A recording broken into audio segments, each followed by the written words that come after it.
Kanino kaya tong isang tribute na to? Hindi na alam kasi may nagpa-reserve daw yun eh. Anyway, this is activated for a customer kasi bibili na bukas.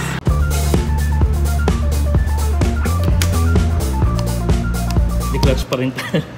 Pipitin pa rin pala yung clutcher, no? Kapag i-start. Hit clutch.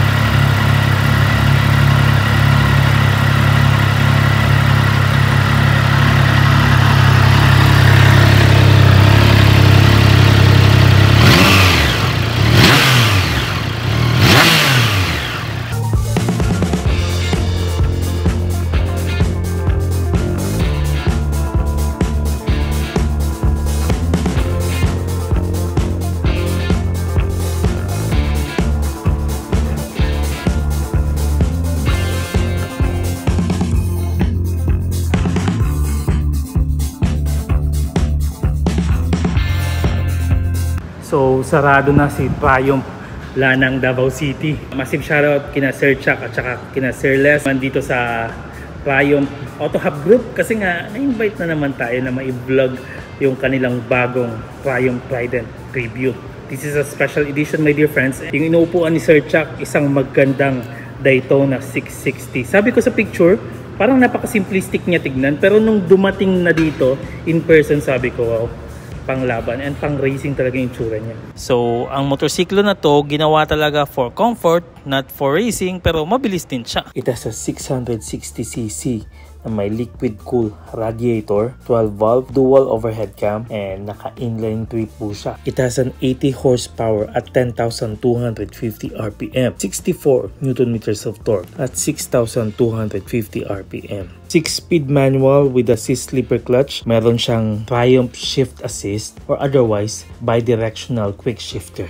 So kung pabilisan lang ang hinahanap mo sa tatlong 660, doon kayo kay Daytona. It has a 93 horsepower at 11,250 RPM. 150mm ang kanyang ground clearance. Ang kanyang wheelbase 1,401mm. It has a very approachable seat height for only 805mm. And if you are 5'6" tall rider, ganito po yung makukuha natin. Nag-leg workout kasi tayo eh, kaya ganyan. Tip ito pero okay lang. Very approachable. And 189 kilograms ang kanyang weight. Pwede, ang ganda. And the positioning, panalo. Pagdating sa kanyang fuel capacity, 14 liters po tayo. Meron po siyang 4.5 liters per 100 kilometers. It means it can go 22.2222 km per liter. Now, punta naman tayo sa design. Disenyo, my dear friends, masasabi mo talagang quality-wise, panalo. So, when it comes to the headlight, ganito yung makukuha natin. Pagkaganda-ganda. And well-lit po siya na LED. And also, a turn signal na may hazard po na mode. So, on high beam, ganito po tayo. Ayan, high beam. So, pass switch, double-click. Lang. Parang sa akin panalo siya. May likuran naman, ganito po yung makukuha natin with the branding as well on the brake light. Naka-tail tidy shot, so dito nakalagay yung kanyang turn signals.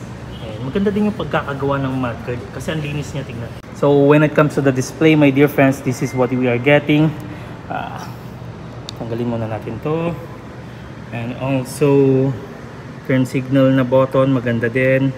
If you press this one, ayun, pwede mong i-adjust yung kanyang riding mode. And if you press this one as well, ayan, yung mga dapat mong makita. And press this one, main menu, riding mode, press natin. Yan po yung makukuha natin sa display.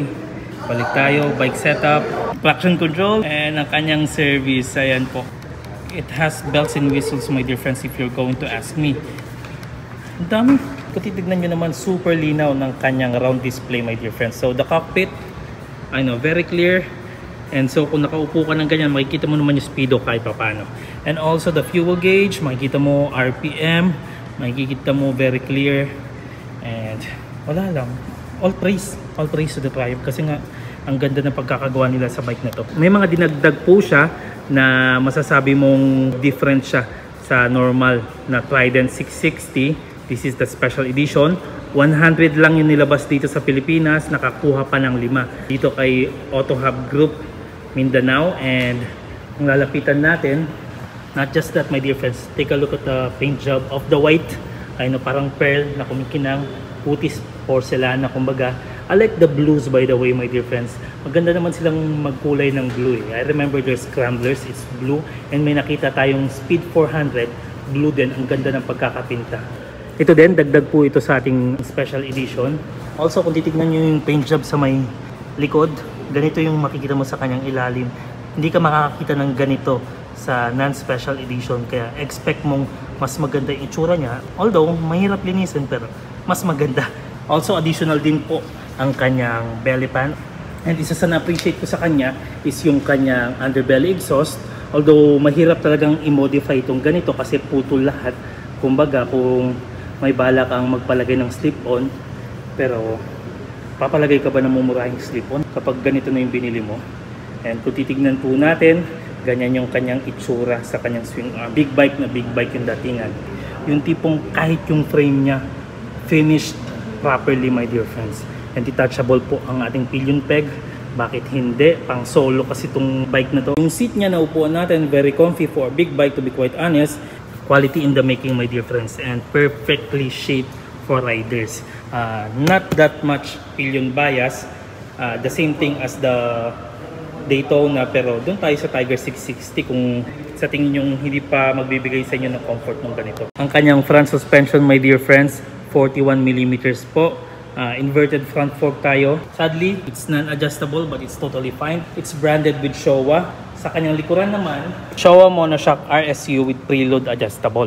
Ang kanyang wheels, my dear friends, beautifully done as well. Simplistic kumbaga, with a 310mm disc brake po tayo dyan. Nissan branded calipers. Twin disc tayo sa may harapan. Sa may likuran naman, 255mm. Single disc and both are equipped with ABS. Plus ang kanyang tire sa may harapan, 120, 70, 17. Matambok po, it's not that bad. Sa may likuran naman, 180, 55, 17. And both are tubeless tires, my dear friend, coming off from a Michelin brand. Anyway, my dear friends, kukunin to ng soon-to-be owner tomorrow. And this one is reserved for someone. And meron pang isa pa ata. Kung gusto nyo try yung pre-built, isa na lang talaga natitira. Anyway, my dear friends, sa Daytona, how many available na Daytona nyo? Sir, ito lang po sir. Ito lang, no? One in only. Oh.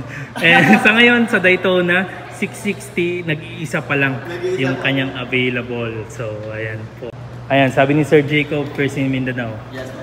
Well, massive shoutout kay Sir Jacob for attending me here. Sa sales natin yan, link in the description tayo.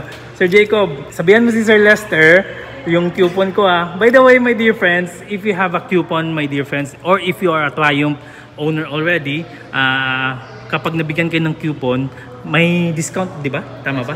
May discount tayo in apparel and accessories, my dear friends. 30%? Ayan, meron daw 30%.